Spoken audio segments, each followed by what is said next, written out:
Welcome back to Building JKR's Creating World with DragonflySara. That's me.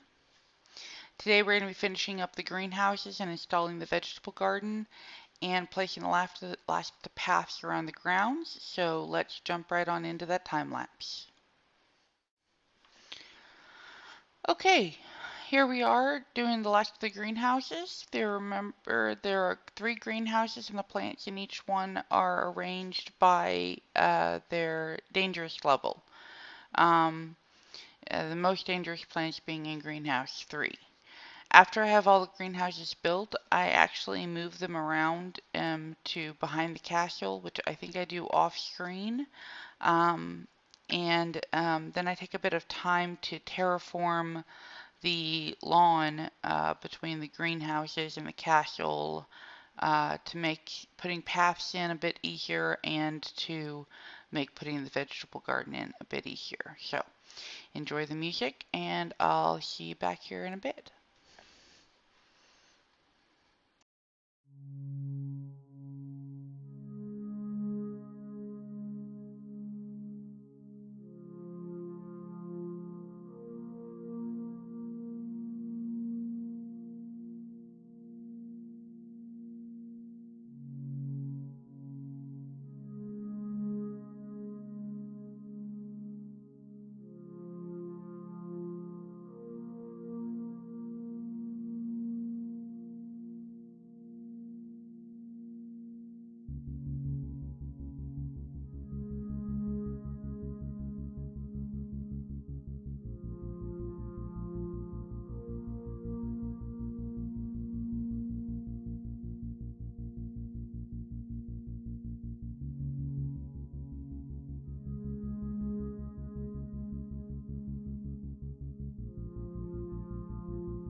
Okay, so between these 2 time lapses, I did do a bit of terraforming. I took a bit, as far as the vegetable garden is concerned, the design, I took a bit of freedom. We do know that professors and students stroll through the gardens and they enjoy doing so, so it needs to look nice. And logic states that the house elves manage the garden.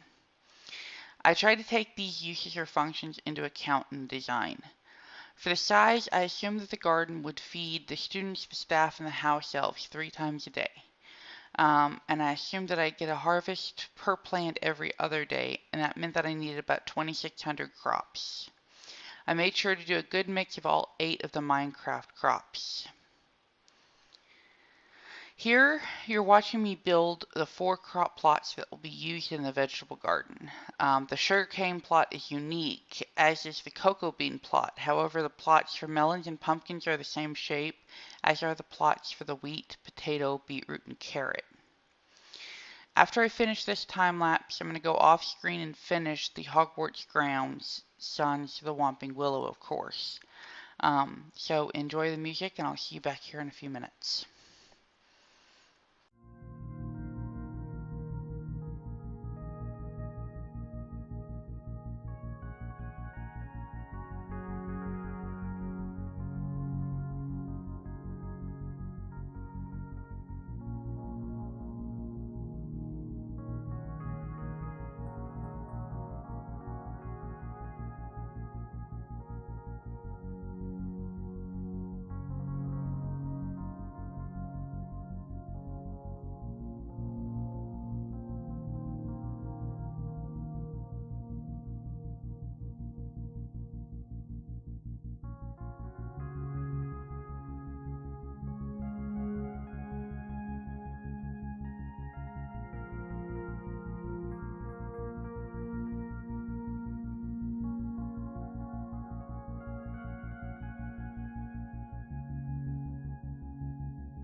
Okay, before we head into a beautiful fly-through for our garden and greenhouses, I wanted to give you some insight into the plans and accomplishments regarding the Whomping Willow.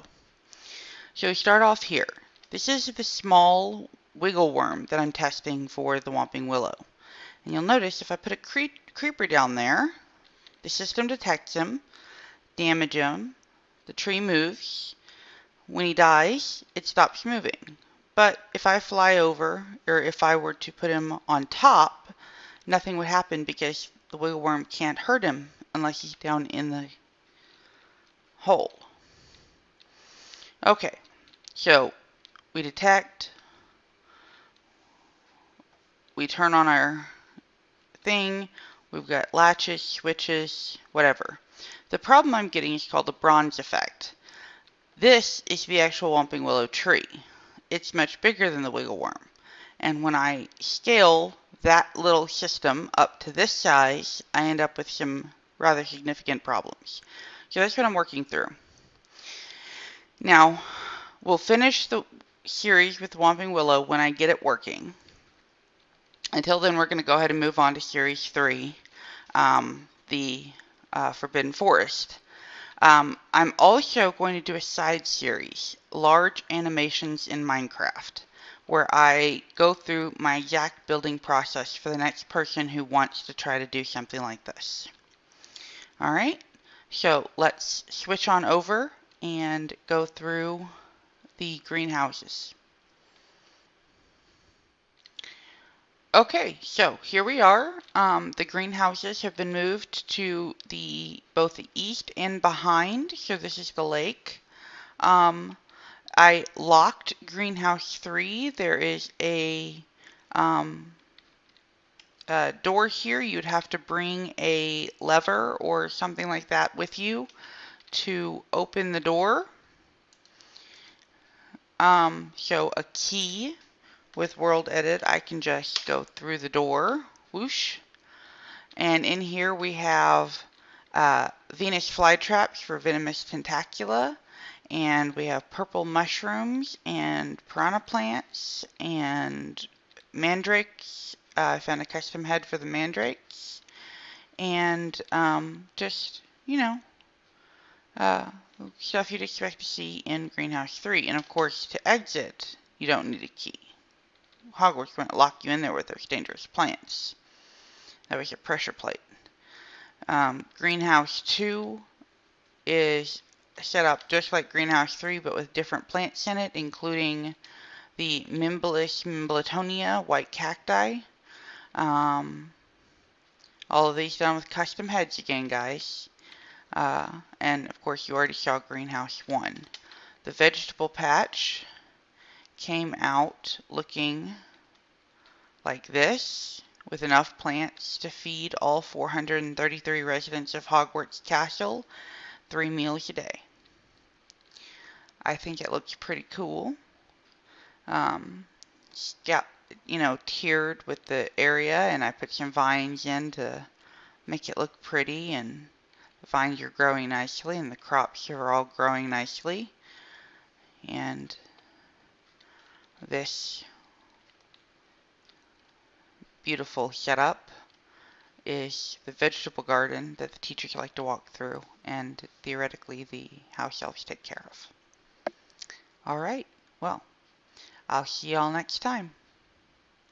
Don't forget to like the video, subscribe to the channel. Oh, and this map is available on planetminecraft.com, updated to this episode.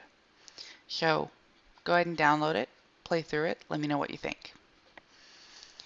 Y'all have a good week.